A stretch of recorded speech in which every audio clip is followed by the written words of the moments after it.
Nama saya Roy Aryan Winoto, NIM 011.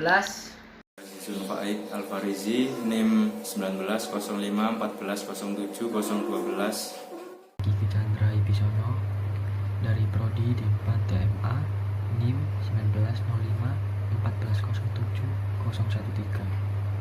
190514070113. Nama saya Angkinarda Yulianto, NIM 190514070114. Saya Nisrina Atikoh, NIM 19051407015. Pengertian compression tester ya.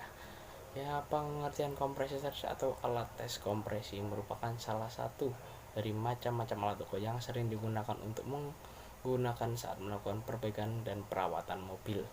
Compressor tester berfungsi untuk mengetahui besarnya tekanan kompresi pada setiap silinder di mesin.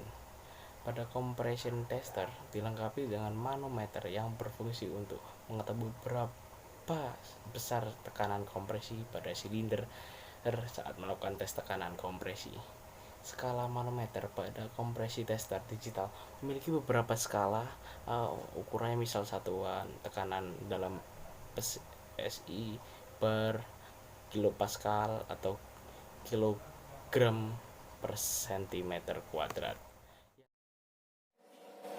Fungsi kompresi tester yaitu untuk memeriksa dan mengetahui seberapa besar nilai tekanan kompresi yang dihasilkan pada silinder mesin. Nah, hasil dari pengukuran tekanan kompresi silinder mesin tersebut dapat digunakan untuk mendiagnosa kondisi mesin kendaraan. Jika hasil pengukuran tekanan kompresi di bawah atau di atas standar, maka perlu dilakukan pemeriksaan karena dapat menimbulkan berbagai kerusakan yang akan terjadi. Bagian-bagian pada kompresi tester. Yang pertama yaitu manometer, yang kedua cover, yang ketiga selang penghubung, dan yang keempat pressure release button. Yang pertama yaitu manometer. Manometer dapat menunjukkan hasil pengukuran tekanan kompresi. Biasanya tekanan kompresi ditunjukkan dengan satuan bar, kilopascal, psi, atau kilogram per sentimeter persegi. Hasil pengukuran tersebut kemudian dibandingkan dengan kondisi standar yang ada. Kendaraan memiliki standar tekanan kompresi yang berbeda-beda, mulai dari 9 sampai 14 untuk mesin bensin dan 15 sampai 25 untuk mesin diesel. Yang kedua yaitu cover. Cover memiliki fungsi untuk melindungi komponen manometer dari kerusakan yang diakibatkan benda dari luar. Yang ketiga yaitu selang penghubung. Selang penghubung memiliki fungsi untuk menghubungkan antara manometer dengan silinder melalui lubang busi. Ada beberapa tipe selang, yaitu ada yang memiliki ulir yang dapat dipasang pada ulir lubang busi, namun ada juga yang memerlukan penekanan agar hasil pengukuran dapat maksimal. Yang keempat yaitu pressure release button. Pressure release button memiliki fungsi yaitu untuk menghilangkan tekanan pada compression tester.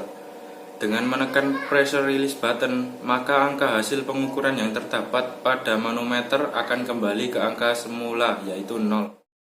Cara menggunakan compression tester. Menurut Ismanto pada tahun 2016 juga, cara menggunakan compression tester adalah yaitu 1. Lepaskan kabel tegangan tinggi busi dan kabel tegangan tinggi koil. Kedua, hubungkan kabel tegangan tinggi koil ke massa.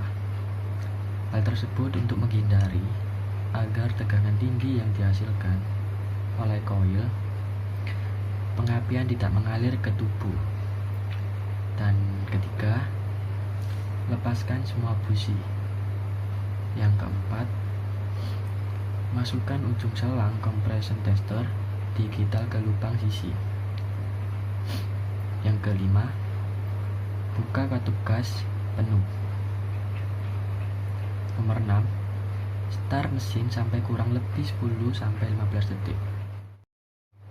Yang ketujuh, baca tekanan kompresi pada compression tester digital. Nomor 8 yaitu bandingkan tekanan kompresi hasil pengukuran dengan tekanan kompresi spesifikasi. Selanjutnya nomor 9 yaitu lakukan pengukuran tekanan kompresi ke semua silinder. Yang ke-10, setelah selesai melakukan tes kompresi tersebut, lepas compression tester digital dan hilangkan tekanan pada compression tester digital dengan menekan tombol atau pressure release button untuk menghilangkan tekanan. Kemudian yang terakhir adalah nomor 11 yaitu setelah itu pasang kembali busi, kabel tegangan tinggi dan kabel tegangan tinggi koil dengan benar. Perawatan dan perbaikan compression tester, yaitu menurut Muhammad pada tahun 2016, cara perawatan dan perbaikan compression tester adalah sebagai berikut. Nomor 1 yaitu suhu ruangan penyimpanan alat ukur adalah 20 derajat Celcius supaya tidak terjadi perubahan fisik akibat meningkatnya suhu. Dan yang kedua, kondisi penyimpanan alat tidak terlalu lembab supaya tidak terkorosi. Yang nomor 3, jauhkan dari getaran-getaran, goncangan, atau benturan. Yang keempat, setelah pemakaian, memasukkan kembali ke kotak penyimpanan. Dan yang kelima, dipakai sesuai dengan fungsinya. Keenam, hindarkan dari pemakaian secara gegabah dan sembarangan. Dan yang terakhir, yang ketujuh, dipakai menurut petunjuk operasional dan keselamatan kerja. Akibat kompresi terlalu rendah. 1.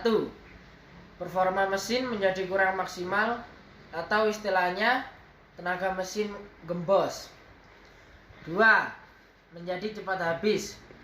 Oli menjadi cepat habis. Hal ini dikarenakan oli masuk ke dalam ruang bakar dan ikut terbakar bersama campuran bahan bakar dan udara selama proses langkah kerja mesin. 3. Keluar asap putih dari knalpot. Hal ini disebabkan karena oli yang ikut terbakar. Tanda dari oli yang terbakar bersama dengan campuran bahan bakar dan udara selama langkah usaha mesin adalah timbulnya asap putih dari knalpot kendaraan. 4. Kendaraan menjadi susah dihidupkan karena tekanan kompresi terlalu rendah mempengaruhi temperatur di dalam ruang bakar. Semakin tinggi tekanan kompresi, maka semakin tinggi pula temperatur pada ruang bakarnya. Sedangkan semakin rendah tekanan kompresi, maka semakin rendah juga temperatur ruang bakar. Besar kecilnya temperatur pada ruang bakar ini juga akan mempengaruhi tingkat homogenitas antara campuran bahan bakar dan udara yang masuk ke dalam ruang bakar. Semakin tinggi temperatur, maka semakin tinggi tingkat homogenitasnya. Dan semakin rendah temperaturnya, maka semakin rendah pula tingkat homogenitasnya. Oleh sebab itu, tekanan kompresi yang rendah juga akan berakibat mesin menjadi susah hidup karena campuran bahan bakar dan udara akan menjadi sulit untuk dibakar. Penyebab tekanan kompresi rendah itu dibagi menjadi 6 bagian. Yang pertama adalah celah katup terlalu rapat. Celah katup yang terlalu rapat akan mengakibatkan tekanan kompresi itu rendah. Hal ini disebabkan karena pada saat katup menerima temperatur yang tinggi, maka katup tersebut mengalami pemuaian. Sehingga walaupun poros knob tidak menekan rocker arm, katup tidak akan tertutup rapat. Yang kedua adalah dudukan antara kepala katup dengan dudukan katup tidak rapat. Ketidakrapatan dudukan antara kepala katup dengan dudukan katup akan mengakibatkan terjadinya kebocoran tekanan kompresi yang mengakibatkan tekanan kompresi itu menurun. Yang ketiga adalah ring piston aus. Ring piston lama-kelamaan akan mengalami kehausan karena selalu bergesekan dengan dinding silinder yang menyebabkan kebocoran pada tekanan kompresi. Yang keempat adalah blok silinder aus. Pada blok silinder terdapat lubang silinder yang merupakan tempat naik turunnya piston pada saat kerja mesin itu berlangsung, sehingga sama halnya dengan ring piston. Yang kelima adalah gasket kepala silinder rusak. Apabila gasket kepala silinder rusak, maka akan mengakibatkan terjadinya kebocoran tekanan kompresi.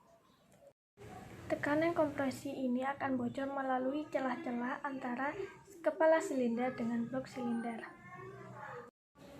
Yang terakhir adalah dudukan busi aus. Apabila dudukan busi mengalami kausan, maka akan menyebabkan kebocoran pada tekanan kompresi melalui lubang busi. Kesimpulannya adalah alat ukur ini sangatlah penting, karena melalui alat ukur ini kita dapat menentukan atau mengalokasikan kerusakan pada mesin pada saat sebelum melakukan pembongkaran pada mesin.